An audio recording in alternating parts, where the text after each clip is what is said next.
Ya hace más de 40 años que se creó el primer microprocesador. A partir de entonces, la evolución ha sido constante y muy acelerada en los últimos tiempos, apareciendo en lo que llamamos ahora microcontroladores, que es en realidad un microprocesador que incluye dentro su memoria RAM, memoria ROM y algunos periféricos. Incluso algunos fabricantes incluyeron dispositivos casi hechos a medida, como pasa con los PICs. Y enseguida salió una plataforma libre de desarrollo como es Arduino. Y a partir de entonces, cualquier aficionado a la electrónica que quiera introducirse en los microprocesadores lo tiene muy fácil porque hay cantidad de ejemplos, código abierto y es muy fácil programarlo. Sin embargo, existe un problema a la hora de querer profundizar ya no en el código, sino en hacer una placa de desarrollo. Sobre todo cuando intentamos controlar muchos dispositivos de forma simultánea y estamos limitados por el número de terminales o puertos que tiene disponible el microcontrolador. La solución más sencilla en estos casos es transmitir la información en serie por un pin del microprocesador y utilizar dispositivos que lo conviertan de serie a paralelo. Y estos dispositivos normalmente están construidos con flip-flops tipo D en cadena, conocidos como registros de desplazamiento o shift register. Para comprender cómo funciona un registro de desplazamiento, he cogido el 74HC595. Este circuito integrado es muy versátil, puede funcionar entre 2 y 6 voltios, normalmente funciona a 5 voltios, y tenemos 8 salidas en paralelo a partir de una entrada de datos serie. Esto nos permite al microcontrolador utilizar simplemente el pin de datos y una serie de pines de control que ahora veremos, no todos son imprescindibles, y al final obtenemos 8 salidas de forma continua y permanente. Lo único que debemos de cargar estos datos con más velocidad, pero luego los datos van a permanecer constantes a la salida. De esta manera podremos utilizar dispositivos como relés, electromecánicos, diodos LED y no tendremos efecto de parpadeo. La ventaja de un registro de desplazamiento es que podemos utilizarlos a muy alta velocidad. Estos impulsos pueden ser de nanosegundos, dependiendo del componente que utilicemos, y también podríamos utilizar pulsadores. Podríamos hacer esto sin necesidad de un microcontrolador, aunque no es lo lógico. Para ello lo imprescindible sería disponer de estos dos pines, el de datos y el de reloj. El de reloj es imprescindible para sincronizar la señal de datos y los datos los vamos a serializar. Vamos a darle una cantidad de impulsos, cada 8 impulsos habremos transmitido la información a las 8 salidas. Vamos a ver un poco el funcionamiento interno para comprender para qué sirven las otras entradas. Las otras entradas de control que podríamos utilizarlo, pero ya digo que no son imprescindibles. Existe un pin que es el de reset, este es el que menos se va a utilizar, que es el que nos permite poner a cero todos los registros. Todos los datos que haya, que puede ser un 1 o un 0, en cada flip-flop, lo que va a hacer es resetearlo y ponerlos todos a cero. Esto realmente no es necesario que lo controle el microprocesador porque podríamos transmitir 8 ceros o una serie de ceros, dependiendo del número de registros de desplazamiento que tuviéramos encadenados, y borraríamos. De esta forma estaríamos ahorrando ya el pin de control, el del reset. En este caso, como vemos, va a actuar, o sea, va a resetear cuando está a 0. Por lo tanto, si no queremos que se resetee, este pin, que es el número 10 en este circuito integrado, lo conectamos a positivo y ya está. Este pin no nos haría falta. Vamos a ver un poco la señal de reloj, porque en este circuito integrado tenemos dos señales de reloj. Una del registro de desplazamiento de entrada, el registro serial, y otra del registro de salida. El registro de salida lo que permite es habilitar el dato que tenemos en la salida del registro de desplazamiento en tiempo real, si queremos o no. En caso de que nosotros pongamos los impulsos a la misma frecuencia, es decir, que cada vez que pasemos el dato le demos la salida en tiempo real, tendremos el dato en cada puerta. Pero si nosotros lo que queremos es mandar una información, por ejemplo aquí tenemos conectado 8 circuitos de control, 8 relés, y queremos darle información al relé octavo, para darle esa información de cambio de estado tendríamos que pasar por todos los registros. Si pasamos un 0 que queremos darle al último registro porque lo teníamos a 1, ese 0 iría transitando de un registro al otro y ese 0 iría saliendo por todas las salidas. Aunque lo hiciéramos a alta velocidad, se provocaría un efecto de interferencia en las salidas que no queremos. De esta manera lo que haríamos es cargar los 8 datos, refrescar la información de los 8 registros y posteriormente generar una señal de reloj que es la de habilitación o strobe que se llama también, y nos va a permitir pasar ese dato que ya tenemos cargado a los registros de salida. Y también tenemos un pin para controlar la habilitación del buffer de salida, son los 8 bits de datos que tenemos en las salidas de la QA a la QH. La QH' es la salida de datos, la que desborda, esta no se va a deshabilitar. el dato de salida no se deshabilita, solo son las salidas del propio chip. Y esto lo que nos permite, si lo ponemos a 0, es cuando está funcionando. Y si le ponemos un 1, lo que se va a quedar es en alta impedancia, y esto nos permitiría conectar esta información con un bus de datos y hacer una multiplexación. En el caso de que estemos utilizando, por ejemplo, diodos LED, esto nos permitiría conectar una señal PWM con ancho de impulso variable y haríamos un control de brillo con el PWM. Hay que tener en cuenta que este circuito integrado, el 74HC595, nos va a dar tensión a la salida de los pines. Una tensión TTL que va a ser la de alimentación, y la corriente va a ser la que transite a través de su pin de alimentación.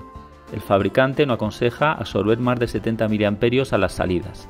Normalmente recomienda unos 6 mA por salida, aunque cada una de ellas de forma individual podía entregar hasta un máximo de 20 mA. Si quisiéramos conectar algo que consuma algo más, deberíamos de colocar a la salida otro circuito integrado con un Open Collector, y así podríamos controlar a la salida dispositivos de tensiones más altas de 5 voltios, que es la alimentación de este circuito integrado, y corrientes superiores a esos 6 mA que nos aconseja el fabricante. Por ejemplo, podríamos utilizar el ULN 2803. Vamos a ver un par de detalles en el diagrama de tiempos. Aquí en la señal de reloj se van a leer los datos en los flancos de subida. El reloj va a tener un nivel bajo. Cuando pasa a nivel alto, justo en el flanco de subida, es cuando debe estar el dato presente y justo al ser posible en el medio. Porque como sabemos, la señal cuadrada es ideal y nunca va a ser perfectamente cuadrada. Va a tener una pequeña deformación y además impulsos transitorios, de forma que se debe transmitir siempre, al ser posible, en el centro del impulso. Aquí está puesto como debería ser de forma ideal. Aquí en el ejemplo pues vamos a transmitir un 1 y a la frecuencia de reloj lo vamos a ir pasando de un registro al otro. Entonces cuando le damos una señal de reloj, un pulso, pasa a la primera salida, le damos otro pulso, pasa a la segunda, le damos otro pulso, pasa a la tercera. Como vemos, la señal de datos solamente hemos transmitido un 1 al principio y el resto son todos ceros. Lo que estamos haciendo a cada señal de reloj, estamos moviendo este 1. Esto, si fuera una indicación LED, pues tendríamos aquí un LED encendido e iría moviéndose. Es lo que sería pues una especie de scroll. Si esto lo montamos en un display con varias líneas formando letras, pues haría un desplazamiento de la letra. Como vemos, a cada salto de reloj, posteriormente le damos una habilitación del registro de salida para que se desplace en tiempo real, porque lo que queremos hacer es mover el dato de bit en bit. Si lo que queremos hacer es presentar un dígito en un display de 7 segmentos, lo que haríamos es cargar los datos con el registro serie y a continuación le daríamos solamente un impulso al final. O sea, todos estos impulsos no los daríamos. Para hacer un ejemplo práctico voy a montar este circuito en el protoboard utilizando un 74HC595. Es un registro de desplazamiento de 8 bits, lo voy a alimentar a 5 voltios, las salidas las voy a poner una resistencia limitadora de 680 ohmios y le voy a poner un display de 7 segmentos de cátodo común. De esta manera los unos se convierten en encendido, así se verá más lógico.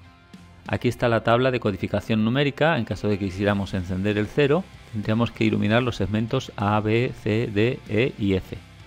Todos ellos, menos el G. El 1 serían el B y el C. El B y el C, bueno, aquí tenemos la tabla de codificación.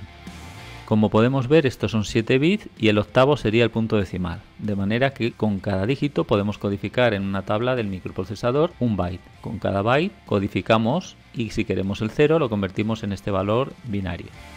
Luego lo que tendríamos que hacer es transmitirlo en serie de 1 en 1 y habilitar con el pin strobe. A la entrada le voy a conectar un cable al de datos para poderlo alimentar a 5 voltios o a masa. Le pondré un diodo LED a cada entrada para ver si está en alto o bajo, para que se vea de forma más gráfica. Lo que voy a hacer es cuando dé el pulsador le daré una tensión alta. He puesto aquí unas resistencias a tierra para evitar impulsos de rebote porque, claro, al hacerlo a mano los rebotes pueden afectar y pueden generar un impulso. Ya veremos si funciona, espero que se pueda ver. Aquí ya tengo el circuito montado, está un poco liado con los cables, no se ve muy bien, pero bueno, más o menos como ya habéis visto el esquema. Aquí está el circuito integrado con su resistencia de 680 ohmios a cada pin de salida, son resistencias limitadoras. Y a este lado están las entradas de control con los 3 pulsadores, el cable de datos que lo conectaré al positivo o negativo para dar un 1 o un 0. El LED de datos es el verde, el rojo es enable, el strobe es el azul y el clock el amarillo. Y por último este cable rojo que está en la línea positivo y cuando lo pongamos a negativo se reseteará. Cada diodo LED nos indicará si está en alto o bajo. Este es el de datos, si lo ponemos a la línea de 1 se enciende, el pulsador del enable se enciende el rojo, el del strobe se enciende el azul y el de reloj se enciende el amarillo. Para dar una pulsación rápida lo haré con el puntero y así evitaré rebotes. Voy a conectar la línea de datos al positivo, un nivel alto y vamos a empezar a meter datos al display. Doy una pulsación al clock, ahora el strobe, el A, el B, otra pulsación al clock, al strobe, el C, el D, el E, el F, el G y el H, que es el punto decimal. Tenemos todo el dígito encendido porque el enable está a 0, vamos a darle al pulsador. Cuando esté a 1 se encenderá el LED rojo y como vemos se apaga el display. Cuando está en alto se deshabilita la salida. Y si esto lo hiciéramos a alta velocidad, una frecuencia superior a 20 veces por segundo, con ancho de impulso variable, podríamos controlar el brillo. Y este ancho de impulso podría estar controlado con un sensor de luminosidad. Poniendo el hilo de reset a negativo, hemos borrado el registro y ahora lo validamos y ya nos queda borrado. Aunque lo más habitual es que este hilo vaya conectado siempre al +5 y hagamos el borrado de otra manera. El borrado de registro sería poniendo la entrada de datos a 0 y generando tantos impulsos como números de salidas tengamos conectadas. Si tenemos solo un chip son 8. Genero 8 impulsos de reloj, lo valido y ya nos quedaría borrado el registro.